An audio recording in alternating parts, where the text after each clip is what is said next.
Thank you very much, sir.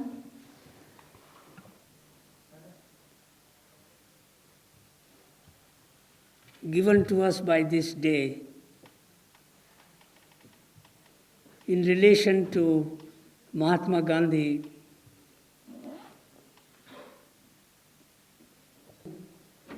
eyes, they looked at me and said, "And you had to go and kill him?"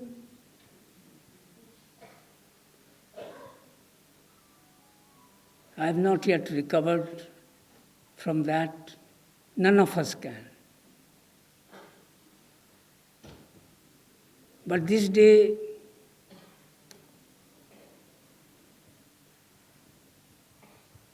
I would like to recall what Gandhi did to us in India. In the early 30s, when I was a school student, we used to walk through the streets, going to the school, singing. And what was that? A group of us, soil, was the first part of it.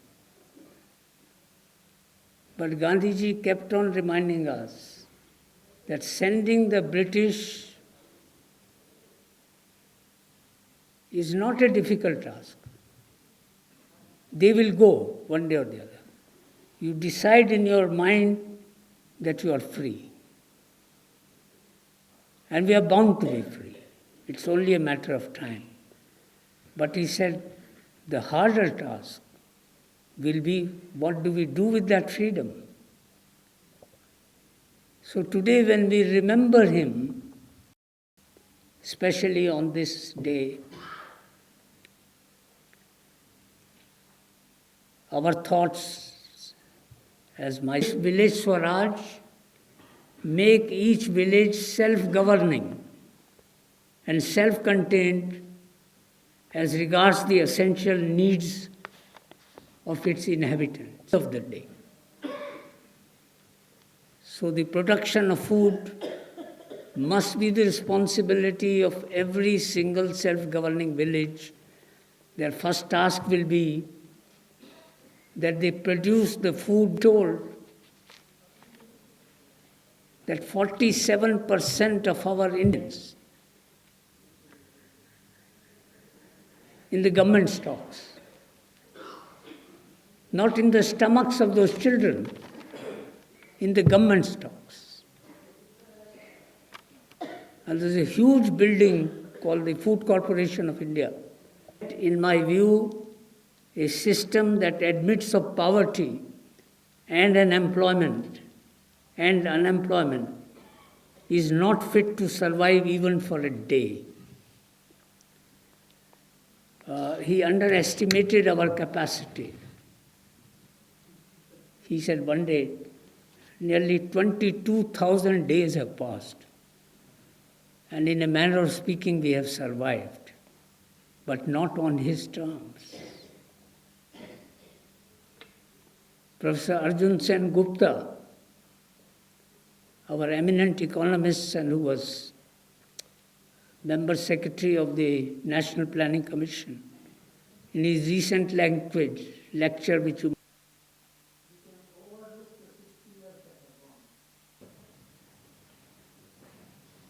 and then he said in Parliament, no, this cannot be tolerated to their conditions and report, and we must end these filthy and dirty conditions in which they live and work.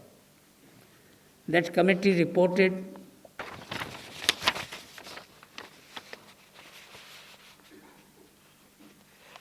and that reported on December 26, 1966. Members, in spite of having become accustomed to visiting the filthiest spots in towns, had been vomiting, members of Parliament.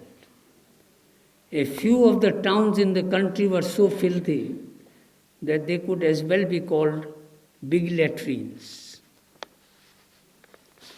But even after this revelation, in Parliament, nothing actually was done. Till 1993, then Prime Minister P.V. Narasimha Rao, he enacted the employment of manual scavengers and construction even for a moment. And yet, meanwhile, they set up a national commission after 97 on Safai Karamchari in 1996 by Sitaram Sounds, the committee said.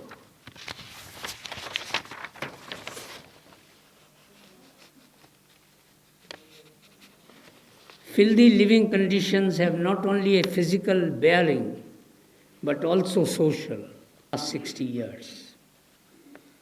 In 2000, Finance Minister Yashwant Sinha made a provision for removal of night soil in a mission mode within 1 year, he said. As in the past, it has also emerged as an important segment of our economy and holds great promise for the future. Although his budgetary mission mode failed to touch the night soil workers, but the daydreaming films and fantasy have continued to flourish.